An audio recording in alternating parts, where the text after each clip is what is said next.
Frères et sœurs, nous célébrons aujourd'hui le 4e dimanche de l'Avent de l'année liturgique B. La première lecture est tirée du 2e livre de Samuel au 7e chapitre, du 1er au 5e verset, puis du 8e verset B jusqu'au 12e et enfin le 14e verset A et le 16e verset. La deuxième lecture provient de la lettre de Saint Paul, apôtre aux Romains, au 16e chapitre, du 25e au 27e verset. Nous lirons l'Évangile selon Saint Luc, au 1er chapitre, du 26e au 38e verset. Ces lectures nous invitent à contempler déjà le mystère du Dieu qui se fait homme et qui vient habiter parmi nous. Saint Paul, dans sa lettre aux Romains, atteste que ce mystère qui, jadis, était caché, est désormais manifesté, afin de mener toutes les nations à l'obéissance de la foi. Dans la première lecture, Dieu, par la bouche du prophète Nathan, annonce à David qu'il suscitera pour lui un successeur. Ainsi, Dieu fait savoir au roi David que son trône sera stable pour toujours. Dans l'Évangile, l'ange révèle aussi que Dieu donnera le trône de David à Jésus et son règne sera sans fin. La rencontre entre l'ange Gabriel et Marie est unique dans l'histoire de l'humanité. À travers cet épisode, c'est Dieu lui-même qui prend l'initiative pour annoncer son œuvre de salut. C'est la divinité qui vient à la rencontre de l'humanité. Dieu sollicite la collaboration d'une personne humaine pour opérer son œuvre de salut.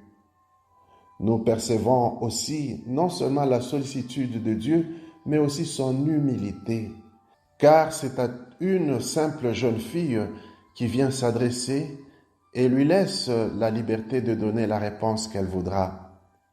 De la même manière, Dieu a aussi besoin de notre collaboration et de notre libre réponse pour continuer son œuvre de salut. Sommes-nous prêts à lui dire oui, fiat?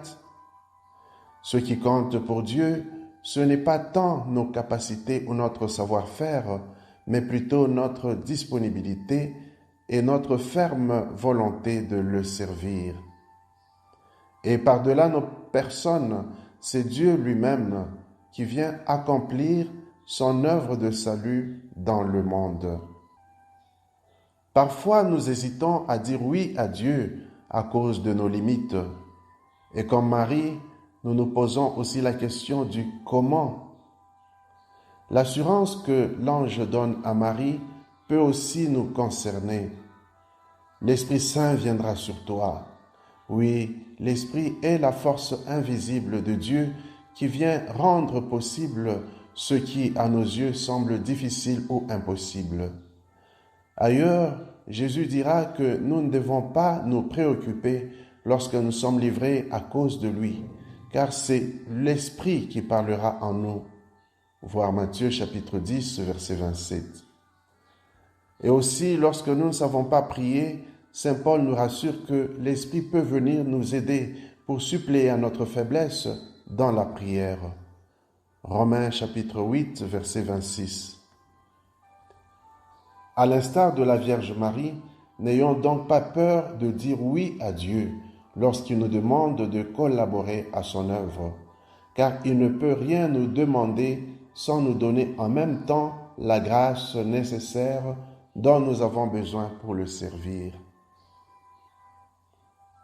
En se présentant comme la servante du Seigneur, prête à accomplir la volonté de Dieu, Marie a donné la preuve de l'obéissance de la foi dont parle saint Paul.